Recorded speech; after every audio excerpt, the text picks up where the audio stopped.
اشرح لي صدري ويسر لي أمري واحلل عقدة من لساني يفقه قولي أما بعد.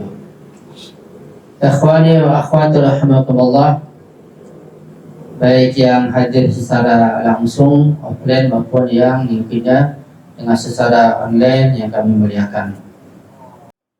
Baiklah, kita mulai pada pertemuan yang ketiga ini masih melanjutkan kajian tentang Mahdawiyah, tentang Imam Mahdi, di mana mengandal beliau merupakan salah satu kewajiban bagi kita.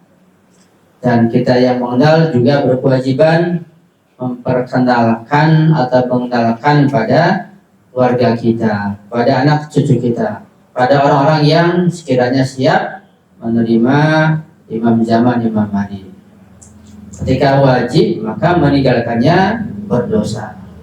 Dan sengaja tidak mengenalnya bisa menyebabkan mati jahiliyah. Nah, itu kajian ini sangat penting dan kita betul-betul bersyukur kepada Allah Subhanahu wa Ta'ala pada malam minggu ini, malam libur, orang-orang pada santai, pada rehat, ya, di rumahnya, di jalan, di restoran, kita malah mengaji. Betapa besar pahala kita, betapa Imam Zaman ridho kepada kita, betapa Allah sangat senang pada kita. Balasan adalah surga yang kekal abadi, insya Allah.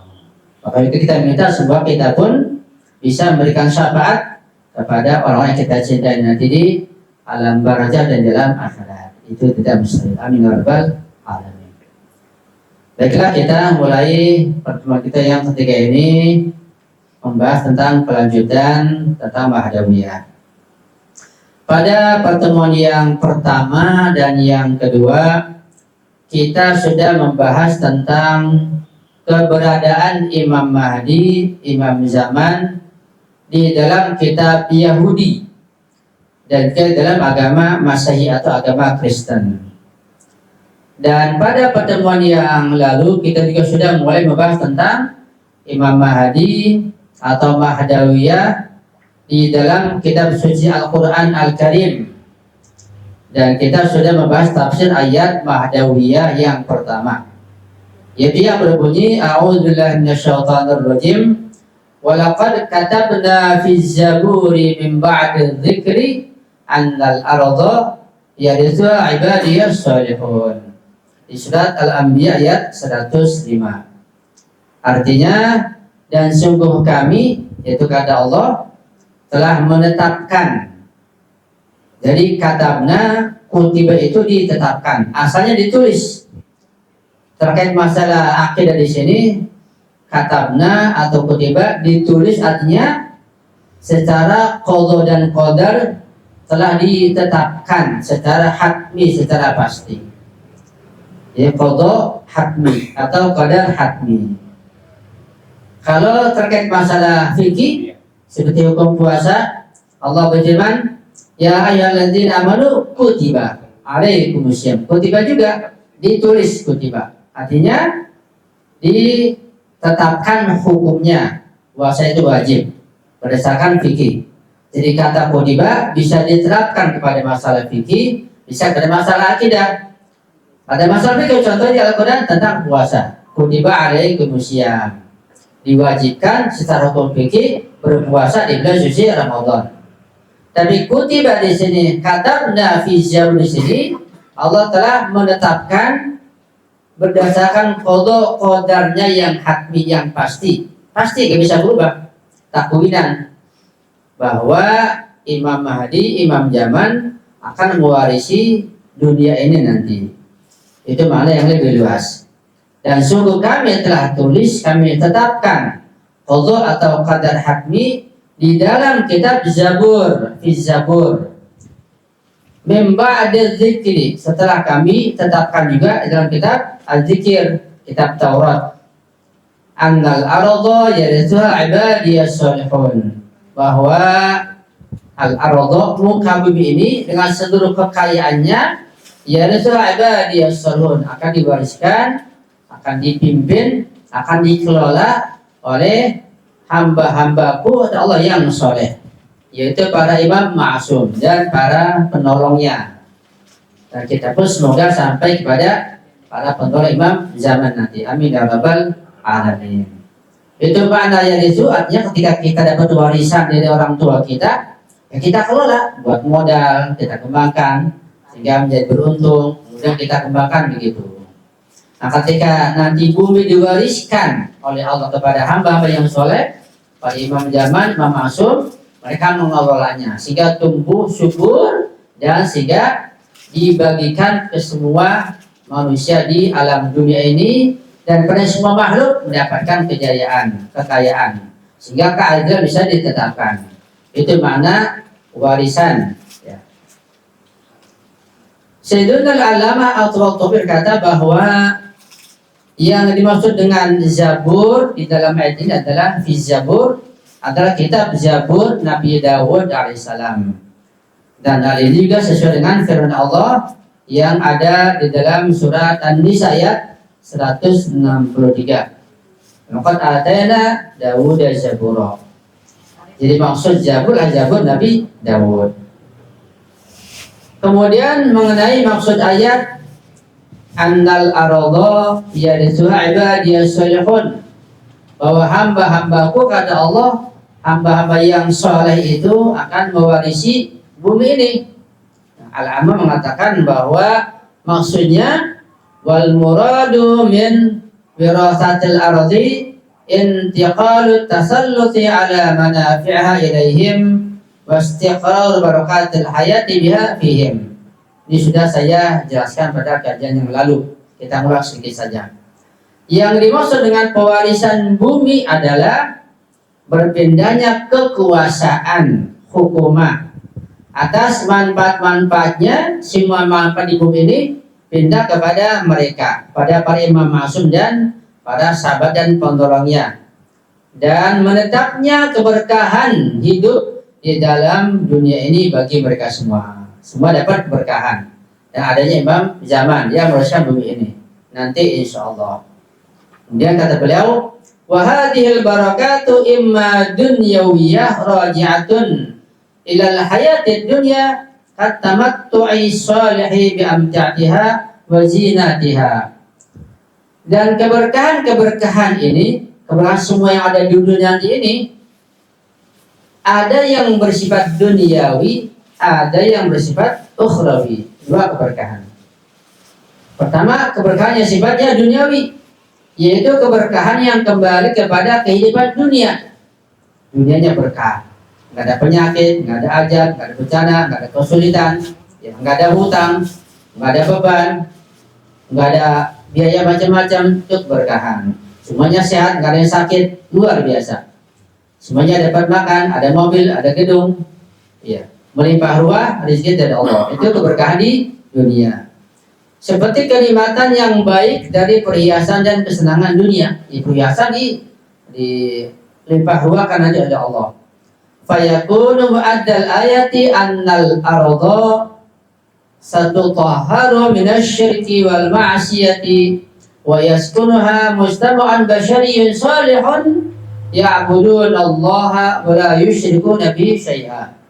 Ini makna keberkahan di dunia, di muka bumi ini lebih dalam lagi. Kata beliau, maka makna ayat ini adalah bahwa bumi ini nanti pada masa Imam Zaman Zuhur itu akan disucikan, dimurnikan, disterilkan dari berbagai kemusyrikan dan berbagai maksiat. Luar biasa. Kemusyrikan tidak ada. Di agama Hindu, Buddha, penyembah patung, penyembah harta, penyembah orang, penyembah uang, nggak ada. Disucikan dunia ini dari berbagai penyembahan. Juga disucikan bumi dari berbagai maksiat. Jadi maksiat sudah nggak ada. Tidak ada lagi yang namanya perzinahan, tempat-tempat berzina, tempat-tempat mabuk, nightclub, ya, tempat-tempat nongkrong, situ mabuk-mabuk, tidak ada. Dibersihkan semuanya. Dan akan dihuni oleh masyarakat manusia yang saleh. Semuanya saleh, damai, nggak ada dendam, nggak ada hasud, keluarga damai, keluarga yang tentram, nggak ada yang hasud, nggak ada yang iri hati, nggak saling membenci. Luar biasa. Semuanya menyembah Allah Subhanahu wa taala dan tidak mempersekutukannya dengan sesuatu pun. Semuanya muwahhidun, bertauhid kepada Allah Subhanahu wa taala. pada masa imam zaman nanti. Ya. Kita bertanya, kenapa kok nunggu masa imam zaman? Kok zaman Nabi enggak? Zaman Nabi sebelumnya enggak? Zaman Imam Masyum enggak? Ya, karena di masa itu para pengikutnya, para umatnya, ya, ahli maksiat, tidak menerima Rasul sepenuhnya sebagai Rasulullah. Di dalamnya ada nifaq. Setelah Rasul berakhir, Rasulullah meninggal dunia, pada masa imam-imam berikutnya juga mereka, para imam masyhur, tidak diterima sebagai pemimpin, tidak diterima sebagai orang yang memberikan hidayah, tidak diikuti hidayah bimbingannya. Ya, mereka jalan sendiri semuanya, kayak domba-domba tidak ada pengembaranya, yang kesasar, terjadi peperangan, keributan, kekacauan, pencurian, perkosaan, macam-macam sampai hari ini. Nanti pada masa zaman sekarang manusia menuntut keadilan, manusia sudah matang pikirannya, manusia sudah jenuh dengan kehidupan kezaliman, kejahatan. Imam zaman muncul, maka menegakkan keadilan, maka akan ditegakkan keadilan yang sudah ditunggu oleh semua masyarakat. Ya, kenapa zaman dulu, zaman imam sebelumnya tidak terjadi keadilan? Masyarakatnya belum siap. Ya.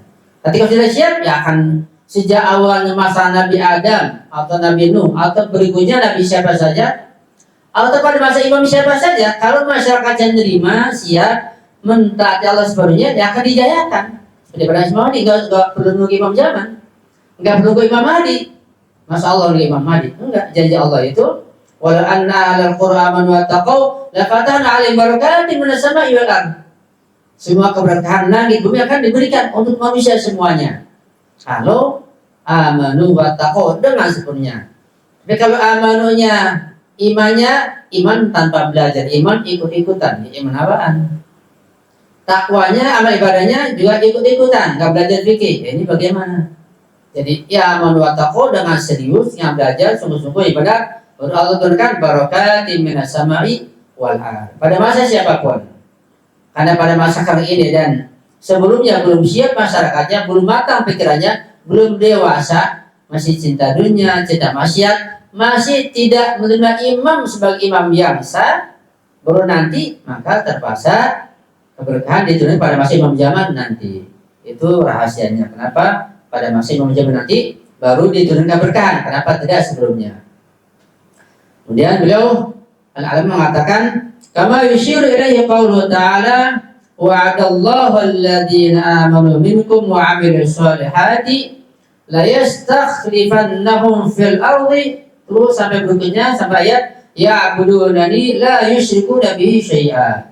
Di surat An-Nur ayat 55. Di surat Al-Anbiya tadi itu ayat 105, lebih lanjut, lebih jauh, lebih dalam, lebih luas lagi ditafsirkan dengan ayat surat An-Nur ayat 55. Oh, nanti Allah menjanjikan untuk orang beriman dan beramal soleh yang sesungguhnya, yang ikut imam ma'sum, yang mentaati, akan dijadikan khalifah di muka bumi ini semuanya, dan di situ akan memperoleh kejayaan yang luar biasa. Mereka semua menyembah Allah, tidak musyrik, semua mentaati Allah dan ikut bimbingan imam zaman. Sebagaimana ditunjukkan oleh firman Allah Ta'ala yang barusan saya bacakan itu, maka mereka nanti menyembahku kata Allah, ya'budunani, dan tidak mempersekutukan aku dengan sesuatu sama sekali. Itu tentang dunia seperti itu, sekilas keberkahan dunia. Sekarang keberkahan akhirat. Jadi nanti di masa manusia ada dua keberkahan, dunia dan akhirat. Sekarang keberkahan akhirat apa? Wa imma ukhrawiyatun wa hiya maqamatul qurbil ladzi iktasabuha fi hayatihim ad-dunya. Jadi keberkahan akhirat lebih dalam. Kalau keberkahan dunia sifatnya materi, kesenangan, keindahan, kenikmatan, ya, kesejahteraan itu dunia. Tapi kalau keberkahan ukhrawi akhirat itu apa? Kata beliau, yang kedua adalah keberkahan yang bersifat akhirat atau ukhrawi. Apa itu? Yaitu kedudukan al-qurb, kedekatan kepada Allah. Jadi taqarrub, al-qurb itu kedekatan kepada Allah, itu bertingkat-tingkat dan bergradasi bermacam-macam. Nah, nanti kita di alam barzah di akhirat itu akan memperoleh kedekatan kepada Allah sesuai dengan ilmu iman takwanya masing-masing. Ya. Katakanlah lebih mudah lagi, sebelum kita memahami tentang al-qurb ini, nanti manusia di alam barzah itu di dalam akhirat, salah satu kenikmatan adalah kumpul jumpa dengan Rasulullah, manusia paling agung, manusia yang paling lembut, paling sopan, paling baik. Dan setiap orang jumpa dengan Rasulullah, sedikit banyaknya, sering tidaknya tergantung ilmu, iman, dan takwanya. Makin tinggi ilmu takwa, makin tinggi makin sering jumpa dengan Rasulullah, makin nikmat. Bisa ikut pengajiannya, bisa ikut kalimatnya yang luar biasa. Itu namanya keberkahan ukhrawi. Itu keberkahan ma'nawiyah. Keridhaan Allah juga bermacam-macam, bertingkat-tingkat. Yang paling tinggi ilmu iman takwanya, maka makin banyak dapat ridho Allah. Ketika makin banyak dapat ridho Allah, makin merasa bahagia, makin merasa senang. Dan Allah pun tentu akan makin banyak berikan ketenangannya, kesenangannya, dan kenikmatannya. Ya. Jadi kalau kita merasa diridhoi oleh orang tua misalnya, oleh guru, kita kan senang. Kita di sekolah misalnya, kita di sekolah paling rajin misalnya. Ada anak di sekolah paling rajin, paling bagus nilainya, paling beradab, maka gurunya paling senang kan, paling ridho. Ketika si anak ini dia yakin dia rajin dan senang dapat nilai bagus, dan dia yakin anak ini gurunya senang, anak ini senang nggak? Kalau gurunya senang dulu, ya pasti senang. Begitu, itu guru. Ketika misalnya ada anak yang disukai, disenangi, diridhoi orang tuanya, ayah ibunya, karena rajin sholat, rajin ibadah, rajin sekolah, tidak nakal, mentaatinya, maka apa yang dia minta akan dibeli oleh ayahnya, oleh ibunya. Berarti anak ini diridhoi oleh ayah ibunya. Ketika anak ini ayahnya ridho kepadanya, senang nggak anak ini? Ya senang, bahagia. Apalagi kalau yang meridho kepada kita adalah Allah Subhanahu wa Ta'ala. Nah, kalau kita ikut imam zaman, mentaatinya, setelah kita mengenalnya, lewat barzah kita akan semakin diridhoi oleh Allah. Nanti di alam barzah, dalam akhirat, kedekatan setiap orang pada Allah berbeda-beda. Makam ridwannya wa ridwanun minallahi akbar. Makam keridhaan dari Allah, makam ridwanullah bagi seorang itu berbeda-beda. Ya. Ada yang dapat ridwan mungkin di tingkat pertama, kedua, ketiga, bermacam-macam. Paling tinggi adalah Rasulullah. Karena paling tinggi derajatnya di muka bumi ini. Itu namanya makam al-qurb, makam keridhaan Allah. Yang nggak kelihatan memang, tapi di hati merasa senang. Ya. Dan beliau mengatakan, fa innaha min barakatil hayatil ardhiyah wa hiya na'imul akhirah, kami syiru ilaihi qaulu ta'ala hikayatan an al-jannah wa qalu alhamdulillahilladzi awrasana al-ardha natabawwa'u minal jannati haitsu nasha. Surat Az-Zumar ayat 74. Wa qalu ta'ala ulaika humul warithun alladzina yarithuna al-firdaus. Surat Al-Mu'minun ayat 11. Ini tentang keberkahan akhirat yang ditopang dengan surat Az-Zumar 4 Al-Mu'minun ayat 11. Yaitu karena kedudukan-kedudukan itu termasuk keberkahan kehidupan di muka bumi ini dan merupakan kenikmatan akhirat. Jadi ada hubungan antara dunia dengan akhirat. Ketika dunia dapat warisan seperti itu, Allah ridhoi, maka di akhirat pun Allah akan ridho.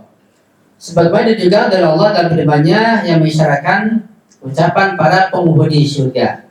Nanti para penghuni surga itu, ya di alam surga itu mereka berkata, kita berkata di surga insya Allah. Dan mereka berkata, waqalu, segala puji bagi Allah yang telah mewariskan kepada kami tanah ini, bumi ini, menjadi penguasa, ya. Sehingga kami dapat menempati surga ini di mana saja kami kehendaki. Al-Jumat 74. Dan kekuasaan di muka bumi ini penting. Untuk apa? Untuk menjalankan hukuman Allah Subhanahu wa Ta'ala, syariat Allah, sehingga nanti ada kita dapat kedudukan dari Allah Subhanahu wa Ta'ala. Dan juga firman-Nya, mereka lah orang-orang yang mewarisi, yaitu yang akan mewarisi surga Firdaus. Surat Al-Mu'minun ayat 11. Kemudian kata beliau di tafsir Al-Mizan, wa min huna yadhhar anna al-ayata mutlaqatun wa la mujiba li takhsisiha bi ihdal wiratatain kama fa'aluhu fahum baina man yakhussuha bil wirasatil ukhrawiyyah tamassukan bima yunasibuha minal ayat. Kata beliau, dari sini tampak bahwa ayat tersebut bersifat umum atau bersifat mutlak. Itu warisan di dalam ayat ini bersifat mutlak, dunia dan akhirat. Itu annal ardo yarisuha, yaris warisan. Ibadiyas sholihun, kata yarisuha warisan ini sifatnya mutlak. Bukan hanya warisan dunia saja, bukan saja ayat dunia saja, tapi juga dunia akhirat. Bersifat mutlak kata alamah subhanahu dunia dan akhirat. Berpuasa di dunia juga mendapat nikmat, berpuasa di akhirat juga. Dan tidak ada alasan untuk membatasinya hanya pada salah satu bentuk pewarisan saja. Bukan warisan duniawi saja, tapi warisan duniawi dan ukhrawi. Sifatnya mutlak. Annal ardo ibadiyas sholihun. Sebagaimana yang dilakukan oleh sebagian ulama, di antara mereka ada yang membatasinya hanya pada pewarisan ukhrawi dengan berpegang pada ayat-ayat yang sesuai dengan pemahaman mereka tersebut. Jadi ada ulama lain yang mengatakan bahwa annal ardo yang harusnya itu di akhirat nanti, itu nggak benar, itu nggak sesuai. Itu berusaha untuk menafikan zuhurnya Imam Zaman. Berbahaya. Kalau sudah ulama yang ngomong, ya dia paham Al-Quran, yang lain semuanya awam, ya semuanya akan terima Al-Quran. Sehingga orang punya keyakinan Imam Zaman nggak ada. Adanya ayat warisan untuk akhirat nanti, itu sangat berbahaya. Kita pentingnya mengenal dan untuk ulama yang alim dan jujur. Kita ikuti seperti ulama sahabat baik. Itu masalah warisan annal ardo yarisuha itu mutlak dunia dan akhirat. Jadi Imam Zaman ada akan berkuasa nanti. Kita menunggunya. Itulah harapan yang paling besar dan membahagiakan. Kata beliau berikutnya, kata Sayyidina Al-Allamah Qaddisa Sirruh, "Rubbama istadallu li ta'ayyunihi bi annal ayata sabiqata tadhkurul i'adata wala arda ba'da al-i'adati hatta yadisah as-salihun." Ini ada kritikan ya, yang tersimpan. Dan barangkali mereka, para ulama juga ini yang punya dalil lain, barangkali mereka itu sebagai ulama berdalil untuk menetapkan makna tersebut, itu warisan tidak mutlak, dengan alasan bahwa ayat sebelumnya menyebutkan tentang pengembalian kebangkitan. Masalah kebangkitan, ayat sebelumnya akan dijelaskan itu. Ayat yang sebelum Anbiya 105. Sedangkan setelah kebangkitan tidak ada lagi bumi yang bisa diwarisi oleh orang-orang saleh. Gitu. Jadi masalah kebangkitan dia singgung masalah itu, sehingga tidak ada warisan sifatnya mutlak. Nah, beliau menjawab, wa yarudduhu anna kaunal ayati ma'tufatan ala sabiqatiha ghairu muta'ayyinin faminal mungkin an takuna ma'tufatan ala qawli sabiq faman ya'mal minas solihati kama sanusyir ilaihi. Ini kajian ilmiah ini. Yang belajar sahabatnya juga belum betul paham, agak sulit, nggak cukup. Iya, dengan tadabbur akan paham insyaallah. Agak sulit, kita baca saja pandangan ulama mengenai sanggahan bahwa al-irs itu biasa sifatnya mutlak dunia dan akhirat. Kata beliau, namun pendapat tersebut dapat dibantah dengan kenyataan bahwa pengaitan ayat ini dengan ayat sebelumnya tidaklah pasti ya, dan tidak benar. Karena mungkin saja ayat ini disambungkan atau dihubungkan, diautofkan gitu, ma'atofah dengan firman-Nya yang lebih awal, yaitu barang siapa yang mengerjakan amal-amal saleh dan seterusnya, sebagaimana akan kami isyaratkan nanti. Sini punya peranan nahwu shorab secara ilmiah. Masalah autof itu penting. Seperti misalnya mereka yang membasuh kaki ketika berwudu, itu masalah autof, masalah kata sambung. Ya. Jadi wamsahu bi arjilikum itu mereka atofkan ke wagsilu wujuhakum, sehingga basuhlah muka dan tangan kalian, usaplah kepala, basuhlah kaki, begitu. Di utak-atik jadi begitu. Itulah keindahan katanya, utak-atik. Ya, jadi yang ngau di utak-atik menjadi indah katanya. Seperti itu. Yang enggak pembahasan ya terima saja. Berat. Wa bayyana man yakhussuha bil wirasah ad-dunyawiyah wa yahmiluha ala zamani dhuhur Islam atau dhuhur Mahdi alaihi salam alladhi akhbara bihi Nabi sallallahu alaihi wa alihi wasallam fil akhbaril mutawatiratil marwiyati min turqil fariqain. Dan kata beliau ada pula yang membatasinya hanya pada pewarisan duniawi dengan menafsirkan sebagai masa munculnya Islam atau masa kemunculan Imam Mahdi alaihissalam. Jadi ada yang batasi bahwa warisan tersebut kata di akhirat saja, dunia tidak. Dan mengatakan dunia saja akhirat tidak. Salah satunya itu diriwayatkan dua-duanya. Yang telah diberitakan oleh Nabi SAW dalam hadis-hadis mutawatir yang diriwayatkan dari kedua kelompok Sunni dan Syiah. Ya.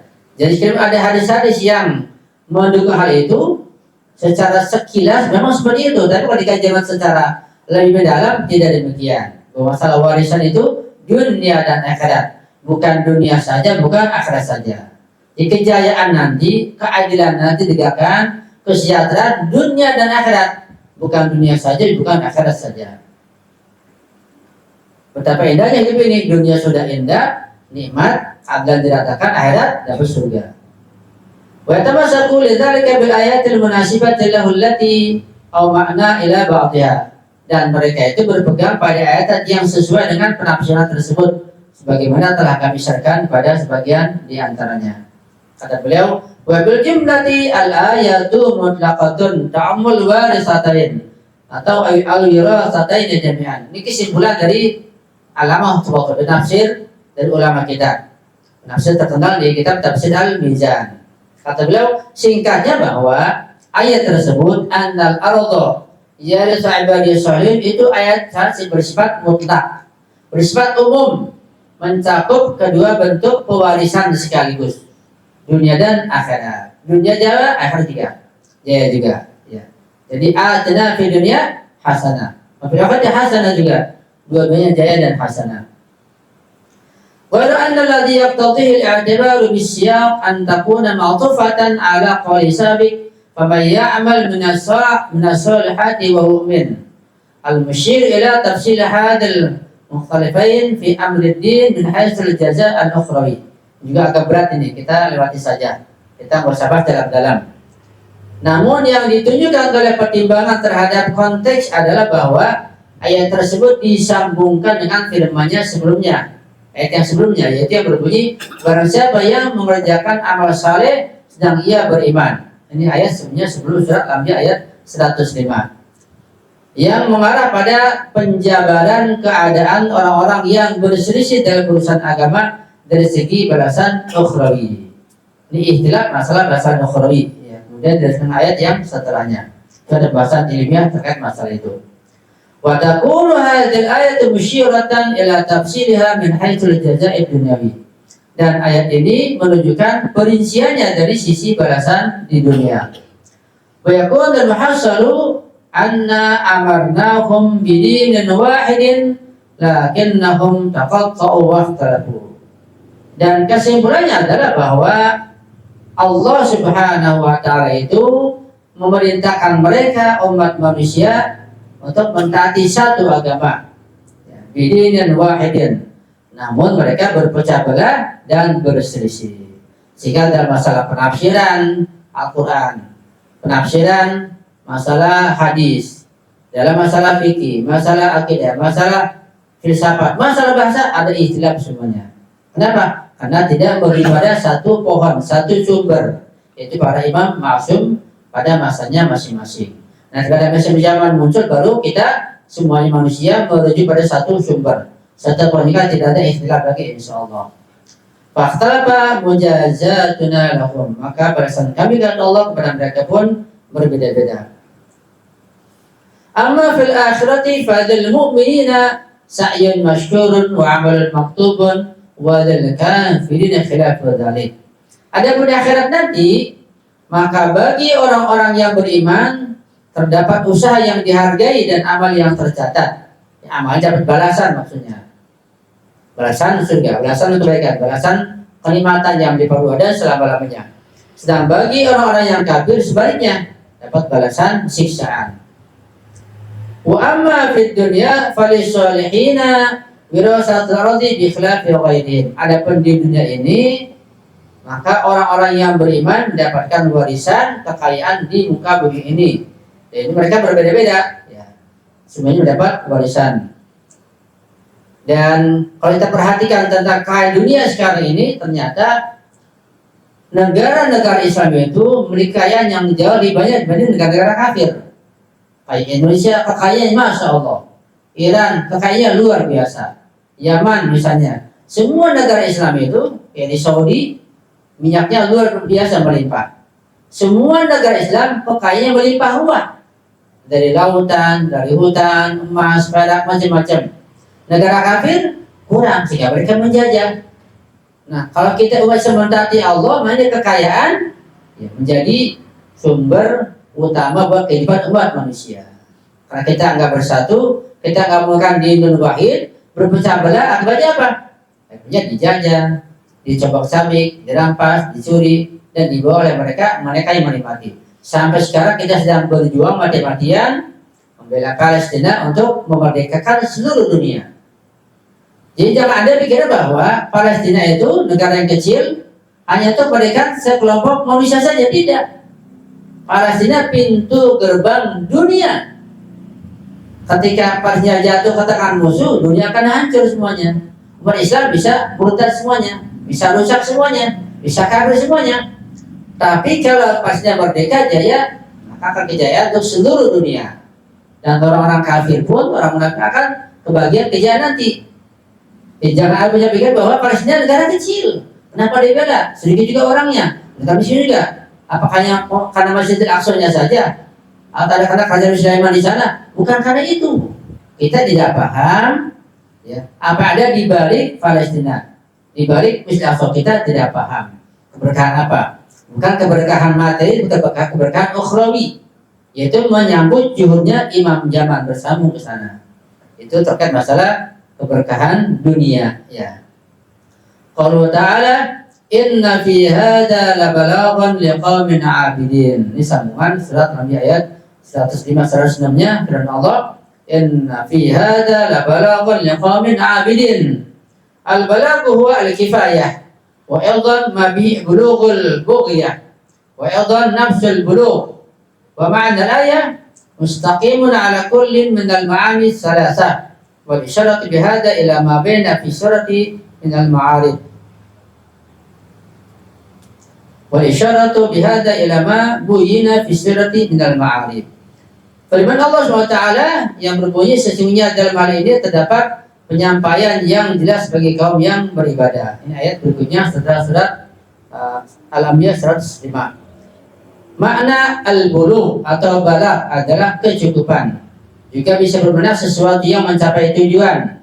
Juga bisa berarti pencapaian itu sendiri.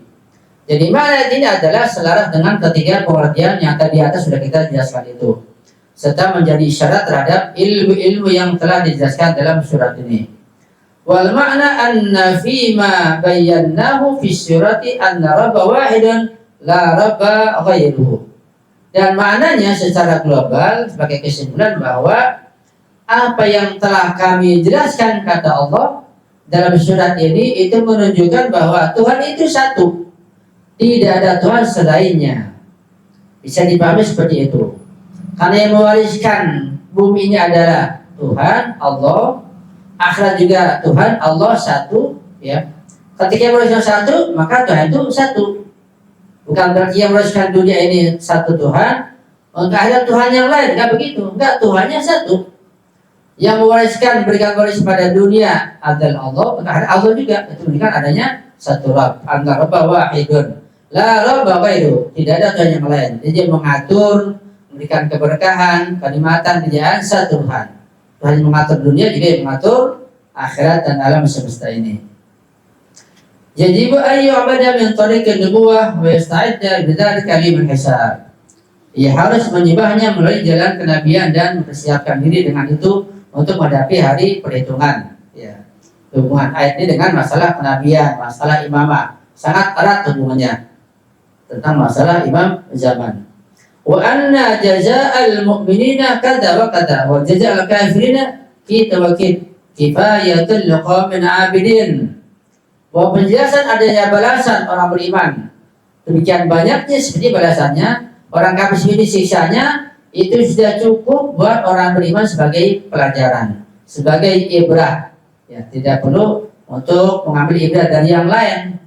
Hanya kita ini orang beriman, ketika kita mendengar tentang adanya kelimatan seperti ini, cukup ibrah kita. Kita jadi semangat, semangat belajar, semangat beribadah, semangat mentaati Allah dan Rasulnya. Seperti maksudnya juga kita menjadi jaya nantinya. In akhaduhu wa amilu bihi kafahum wa balagu bidzalika bughyatum. Jika kita ini semuanya mengambil ini semua dari Allah dan mengamalkannya, niscaya hal itu mencukupi kita semua, mencukupi umat manusia mentaatinya, mengantarkan kita kepada tujuan yang mulia dari Allah Subhanahu wa taala. Itu sekilas sambungan tentang ayat pertama tentang masalah Mahdawiyah. Semuanya ada 6 ayat di beberapa surat tentang Mahdawiyah. Nah, satu ayat sudah kita bahas sampai itu selesai. Dari satu tafsir yang agak sulit, tafsir Mizan.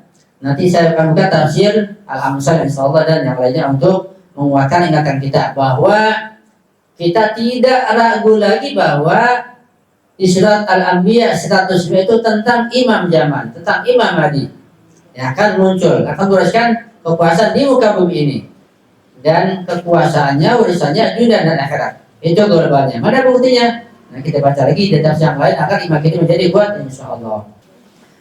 Sebelum saya simpulkan, di tafsir Mizan itu biasanya di akhir penjelasan ada bahsun riwai, ada bahsun pembahasan riwayat. Ini saya firman terkait masalah yang kita baca ada berapa riwayat. Wa fi tafsiril Qummi wa qaluhu wa laqad katabna fi zaburi min ba'di dzikri qala al-kutubu kulluha dzikrun. Ya. Di dalam kitab tafsir Qummi mengenai firman Allah, dan sungguh kami telah menuliskan, menetapkan dalam Zabur setelah al-dzikir, ia berkata, ini mu'allif tafsir Al-Qummi, bahwa semua kitab adalah al-dzikir. Jadi sebagai peringatan, sebagai peringatan. Ini makna umum dari kata al-dzikir. Secara singkat seperti itu. Kemudian dikatakan annal arda yarithu ibadiy as-salihun qala al-qaimu ashabuhu. Ada riwayat di tafsir Al-Qummi seperti itu. Annal arda yarithu ibadiy as-salihun qala al-qaimu ashabu. Ini hadis di Ahlul Bait, bahwa bumi ini akan diwariskan dari hamba-hamba yang soleh.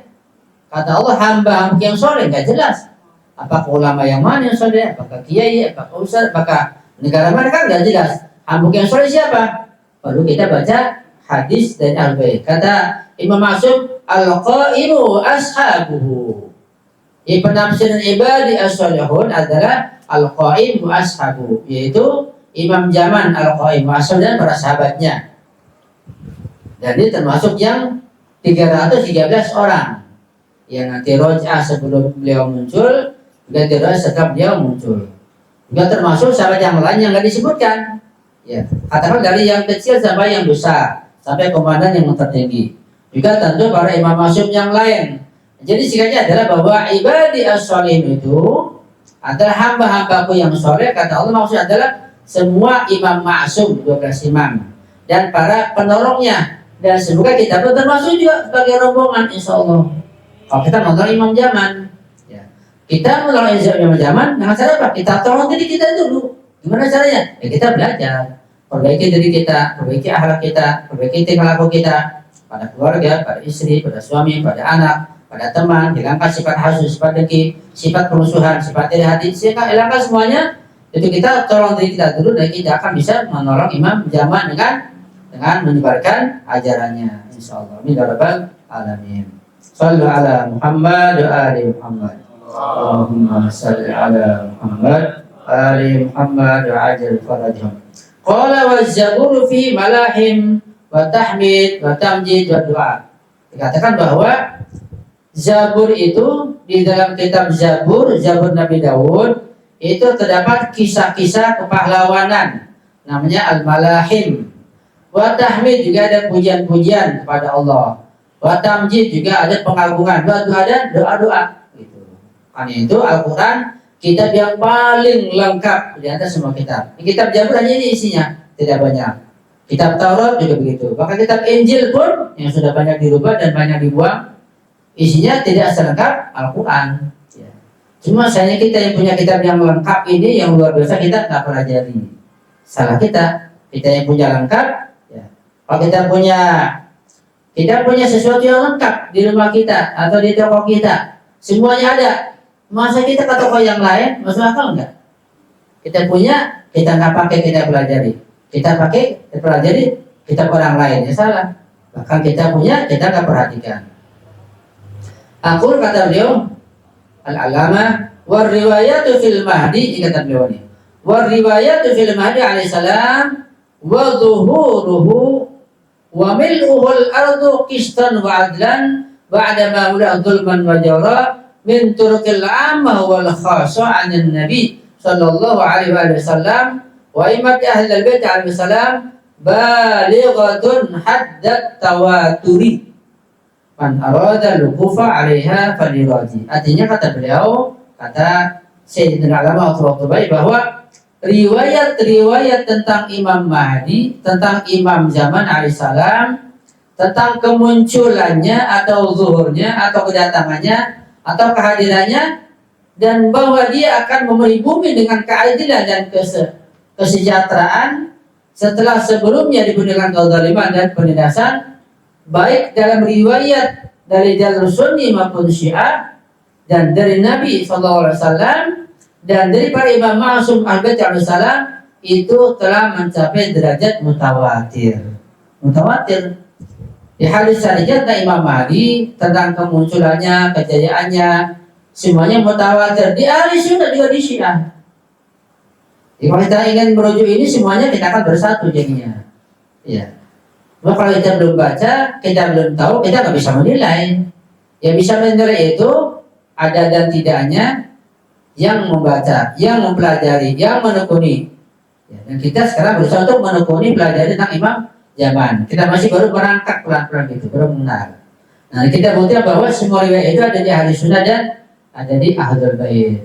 Dan saya punya satu kitab tebal, saya tak kenal kitabnya gede banget gitu. Nanti saya bawa insyaallah. Di situ tentang hadis-hadis tentang Imam Mahdi di dalam riwayat ahli sunnah wal jamaah. Khusus tentang hadis-hadis ahli sunnah yang menjelaskan tentang Imam zaman, beradanya, kelahirannya, nanti akan muncul di mana, bagaimana turun Nabi Isa, bagaimana mereka kaidah, dibahas di hadis itu, semua di hadis ahli sunnah. Saya punya kitabnya. Ya. Bahkan saya punya kitab khusus juga kumpulan hadis-hadis Rasulullah tentang Syiah Imam Ali. Judulnya Syiatu Ali bin Abi Thalib fi ahadits ahli sunnah wal jamaah. Jadi Syiah Imam Ali bin Abi Thalib di dalam hadis-hadis ahli sunnah. Saya punya kitabnya juga, ya, belum diterjemahkan.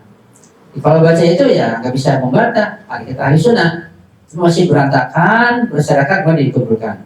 Ya seperti itu. Ya hadisnya tentang Imam zaman mutawatir. Apa sih hadis mutawatir? Hadis mutawatir itu bagi orang yang telah memahami, telah mengerti, telah tahu itu hadis mutawatir, sengaja membantahnya, sengaja menolaknya, sengaja menyingkirkannya, nggak peduli, dia tolak terang-terangan dengan kesadaran, dengan pengetahuan bukan paksaan, dia bisa murtad. Alhamdulillah benar. Hati-hati. Kalau itu masa belajar aja bisa selamat, ya tambah lagi. Udah dengar nggak belajar tambah parah lagi. Ya. Itu tentang hadis pada Imam zaman. Ya, jadi kesimpulannya bahwa kesimpulan pertemuan kita dari yang minggu lalu dan malam ini adalah bahwa keberadaan Imam zaman, kehadirannya, kemunculannya, dan akan mewariskan muka bumi ini dunia akhirat itu sangat jelas di dalam Al-Quran, dan hadis-hadisnya mutawatir sangat banyak sekali. Ini sebagai keimanan kita, ya kita camkan, kita terapkan dalam hati kita bahwa ini sebagai bentuk iman kita kepada Imam zaman. Itu penting. Ya, faedahnya apa sih hasil belajar? Hasilnya ya itu singkatnya bahwa kita meyakini setelah belajar ini dari Al-Qurannya, hadis-hadisnya, kita meyakini Imam zaman hak ada. Imam zaman hak akan muncul, akan hadir nanti, muncul hadir secara terbuka. Imam zaman hak akan menegakkan keadilan, kesejahteraan. Imamnya akan memimpin kejayaan dunia dan akhirat. Itu jadi keyakinan kita insyaallah. Kita yakin, kita tinggal berusaha. Kita tahu, kita yakin, kita nggak berusaha, sama juga nggak yakin jadinya. kita harus yakin. Itu kesimpulan dari kajian kita malam ini dan malam yang lalu insyaallah. Mudah-mudahan kita semua terus mendapat bimbingan dan hidayah dari imam zaman kita sehingga kita terus bisa mengenal beliau dengan yang lebih baik dan bisa mengikuti insyaallah ya rabbal alamin. Jadi saya cukup sekian. Saya akhiri. Wassalamualaikum warahmatullahi wabarakatuh.